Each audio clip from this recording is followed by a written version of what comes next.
Hello, everyone, and welcome to Petite to Queen's Claim Your Career Crown podcast. I'm your host, Lynn, and today I'm joined by our VP of Operations, Amanda, and our wonderful, wonderful guest, Breanna Gunn.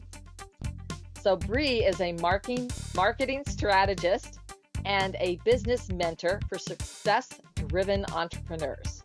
And for the last decade, she's built an effective and sustainable sales funnels, and she's helped her clients generate over 10 million in sales and increase their revenue by over 300%. Oh, wow.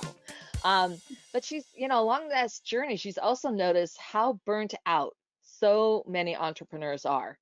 And Bree believes that we can excel in both business and life. And, so do I, absolutely. So today, we're going to be talking about how you can succeed in sales while living your own life freely and fully, and the systems that you need to make that happen. So welcome, Breanna. We're so happy to have you here today. Thank you for having me. I'm so excited to be here. Right. Well, this is going to be an amazing conversation. And, if any of our listeners are joining us for the first time, welcome, welcome. And please take that moment to subscribe to Claim Your Career Crown wherever you get your podcasts. And to make sure, you just don't miss a single episode. They're this good. And while we're on the subject, please click all 5 stars and share the love. Okay, let's get this kicked off. Bree, what you're doing to help entrepreneurs is so inspiring because, I've certainly been there in sales, closing multi-million-dollar deals and truly getting to feel like I was on a plane every week at a given time, that you can really get burned out. So can you share what your professional journey was and how you got into your career of Absolutely. helping So, others succeed? Oh, sorry. I'm so sorry for interrupting. This audio is challenging because you're trying to do the cute thing and it doesn't always work. So I started out my career as in sales actually, and I sold cell phones and cars and all kinds of things. And decided that I wanted to be a lawyer. So I went and got my pre-law degree and got a job at a law firm and realized I didn't want to be a lawyer. No offense to lawyers, I absolutely love the law. I just want to do the fun stuff. I wanted to solve the problems and figure out all of the whys and the hows and get the bad guy. And that's not really what lawyers do. So I pivoted and decided that I was going to be a legal assistant. And then I got pregnant. And the stress of working at a law firm was just a little more than what I was willing to engage with as a mom. And came home and applied for what felt like a bajillion online jobs. And everything feels so weird. And is this real? And this was a decade ago. And fell in with a company that was willing to give me a chance and learned everything they threw at me. So they were like, do you know how to do this? Nope, but I'm going to figure it out. And just kept figuring it out. And 10 years later, I'm teaching people how to do all the things that seemed so overwhelming at the time. Yeah. Wow. And that's so true. It's really about the fit, the culture fit, because skills are things that we can learn and we do learn and we continue to learn throughout our careers. And there are so many times that we face that fork in the road. So that's really inspiring to hear about how your path led you into sales. That's amazing. Yeah. Mhm. Yeah, and I love that you kept pivoting and that you were willing to learn all these new skills. You went into it bravely, I think. Some Yeah. people might be kind of scared to take on a job where they don't know how to do everything, but it's good that you push yourself and you take it on and you learn it. Yeah. I've never been one to shy away from a challenge. And Yeah. I knew that if I could just get my foot in the door, that's all I needed. And I ran with it. Yeah, exactly. Well, that's amazing. So I looked at some of what you've done, and you've talked about how your clients work crazy hours, they never take vacation, and they're always stressed.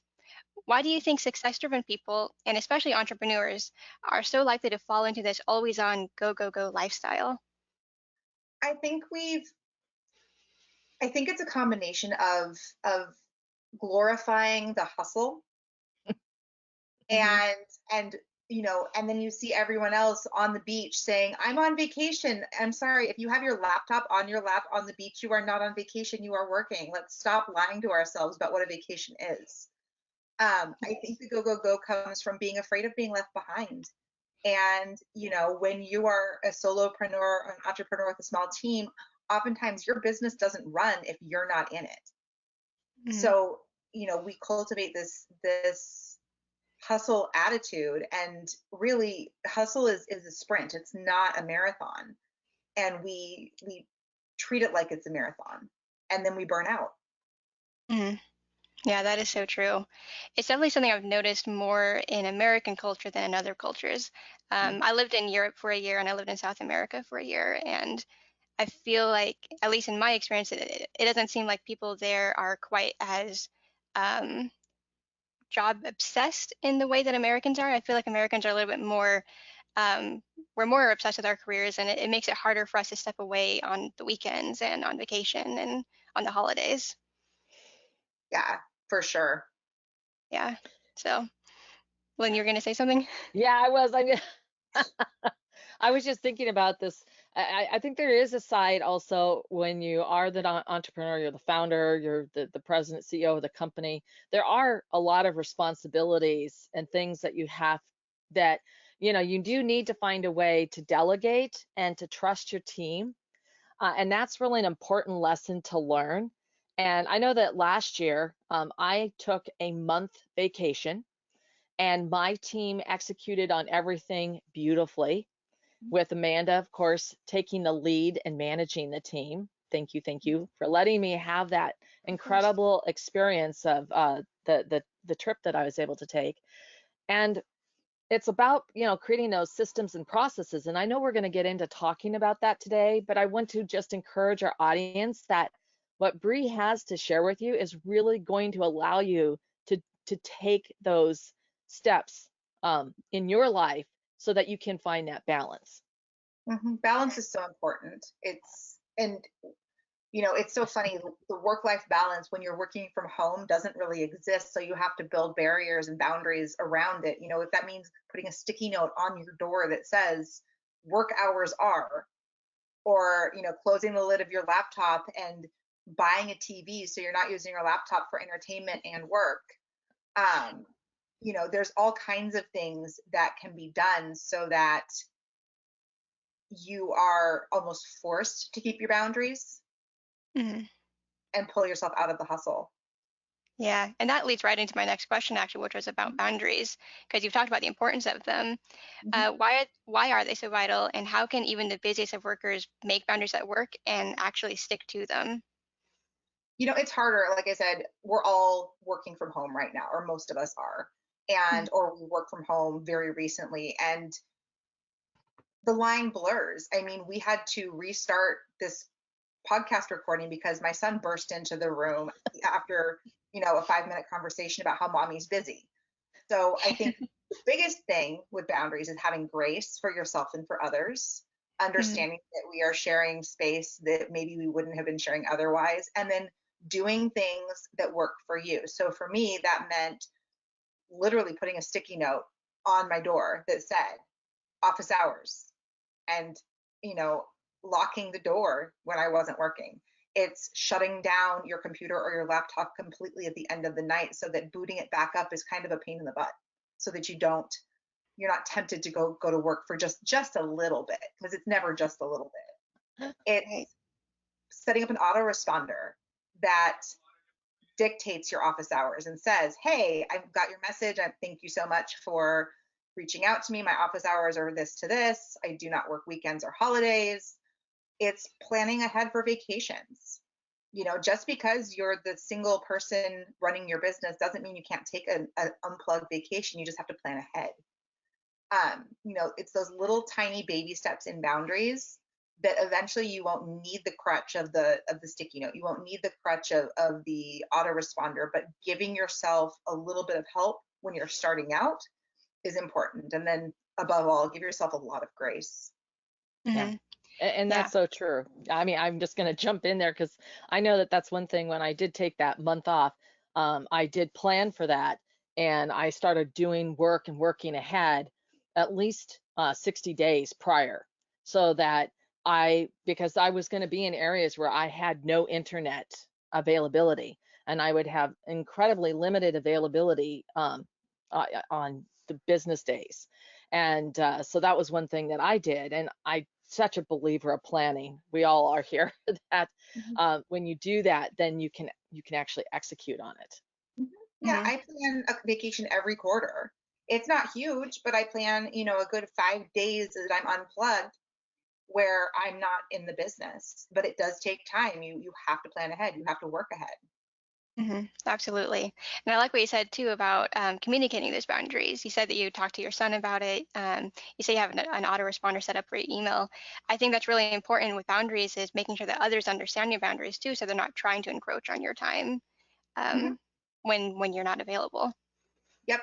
You can even go so far as to write it into your contracts Yeah. on when you send over a business proposal, let them know when you're available. Right. Limiting, phone calls to certain days. There's all kinds of tips and tricks that you can use to set boundaries. The challenge is figuring out which ones work for you. Absolutely. So, what is the key to maintaining product sales even when you're on vacation and you're disconnected? So the biggest thing that's going to keep your sales pipeline open is consistency, and that's consistency in your communication. So that means getting a scheduler for your social media. That means having your emails already pre-scheduled to go out to your list. When I go on vacation, the only way people know I'm on vacation is if they email me directly, because then they'll get my little vacation autoresponder that everybody thinks is the greatest thing since sliced bread. So if you want to know what it says, email me when I'm on vacation. But it's planning ahead.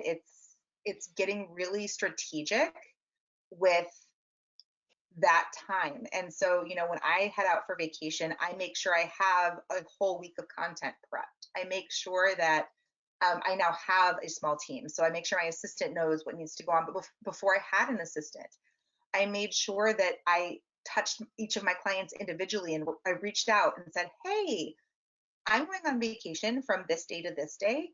Is there anything that you might need while I'm gone? Because I'd like to complete it prior to taking some time off."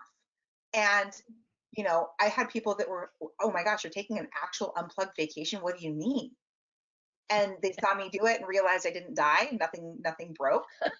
And, and then suddenly all of my clients wanted to take vacations too. Um, it's that planning ahead piece, that content loading piece is really, really key. And it's making sure that consistency wise, you're maintaining the same level of engagement that you would be if you weren't on vacation. You may not be responding to comments on social media like you would be, but if you have an assistant, you could assign that task to them. And if not, you know, nothing's going to happen in 3 to 5 days that you can't deal with when you get back. Sure, Hmm. sure. And That's I'm true. gonna I'm gonna jump in there with B2B sales. One of the things is that when you have a really strong communication plan, so once again, you spent the time to strategically put that together, and then put the tools and the method in place to execute on that in a tactical way. Once again, that enables your team and to step in and to manage, that book of business, whether it's 4 days, 5 days, 2 weeks, what have you, so that you can truly, just say, I'm on vacation, literally, and sometimes, you go to some place where they can't reach you, right? But where Right. you can just truly enjoy just whatever it is you enjoy, whether it's, hiking in Yosemite or, being on a beach in, Fiji, right? I mean, just so that you can have that space. And that's really important. So there's a number of things from that sales B2B sales perspective that you can do to put that in place. And so, I think that really leads into what I was going to ask you about was for sales. what are systems that you found that work really well, and what makes up the parts or the guts of those systems? That's a really good question. So most of my clients find me because they're looking to automate. They are tired of being the one that pushes the sale out, that goes live, that does all of the crazy jumping up and down, jumping into pools situations. So one of the best tools for automation is going to be an email autoresponder, and a CRM. So, when you bring people into your world, getting them in onto an email list where you can have emails ready to go, preloaded with your content, including your sales pitch, is going to automate your sales faster than anything else. The other thing you can do, like I said before, is take social media and pre-schedule your social media pitches. So I have a rule because I'm a one-on-one service provider. I am coming out later this year with a mastermind program, but until then, you know, it's me fulfilling my clients' needs.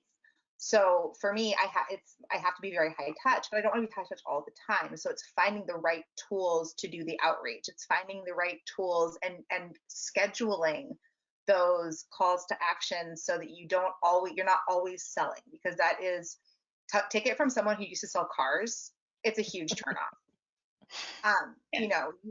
You can talk till you're blue in the face, but if all you're doing is talking about buying your programs, people are going to tune you out. So you have to make sure you have an even mix.